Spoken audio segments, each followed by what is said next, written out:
తెలంగాణలో కల్తీ కల్లు వల్ల చాలా మంది ప్రాణాలు కోల్పోతున్నారన్నారు రాకేష్ రెడ్డి.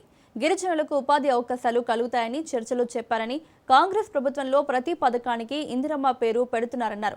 మాజీ ప్రధాని పేరు పెట్టి అవమానించొద్దని అన్నానన్నారు. సోషల్ మీడియాలో మాజీ ప్రధానిపై అభ్యంతరకరమైన వీడియోలు వస్తున్నాయి. వీటిని ఖండించిన ఏకైక ఎమ్మెల్యేను తానేనన్నారు. కల్తీ కల్లు వ్యాపారులతో సంబంధం ఉన్నవారు దీనిని డైవర్షన్ చేసేలా మాట్లాడుతున్నారని అన్నారు.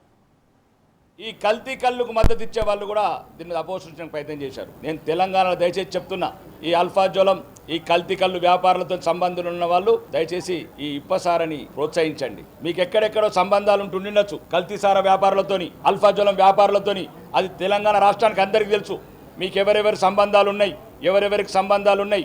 మొన్ననే కామారెడ్డి జిల్లాలో కూడా కల్తీ సారా తాగి వందలాది మంది కల్తీ కళ్ళు తాగి అస్వస్థతకు లోనయ్యారు. మా నిజామాబాద్ జిల్లాలో అయితే సుమారు రోజు 20 మంది పిచ్చాసుపత్రికి పోతున్నారు. దుబాయ్లో పోతే ఆ జైల్లోకి పోతున్నారు. రోజు ఎయిర్పోర్ట్ పోతే రిటర్న్ పంపిస్తున్నారు. హాస్పిటళ్లలో కిడ్నీలు పాడై ఆస్తి పంజరాలాగా తయారవుతున్నారు. ఈ కల్తీ సారని అరికట్టాలంటే కొందరికి కడుపు నొప్పి వచ్చింది. ఈ వ్యాపారాలు, దొంగ వ్యాపారాలు చేస్తున్న సంబంధాలు ఉన్న వాళ్ళకి ఈ బాధ, దీన్ని డైవర్షన్ చేయాలని. కాబట్టి ఇప్పుడు కూడా చెప్తున్నాం, ఈ రాష్ట్రానికి నేను కాదు, బలిదేవత అన్న కాంగ్రెస్లో ముఖ్యమంత్రి ఉన్నాడు. బలిదేవత సోనియాను నేను గౌరవప్రదంగా చెప్పాను, మాకు మహిళలంటే గౌరవం, మరియు మాజీ ప్రధానమంత్రి అంటే ఇంకా ఎక్కువ గౌరవం.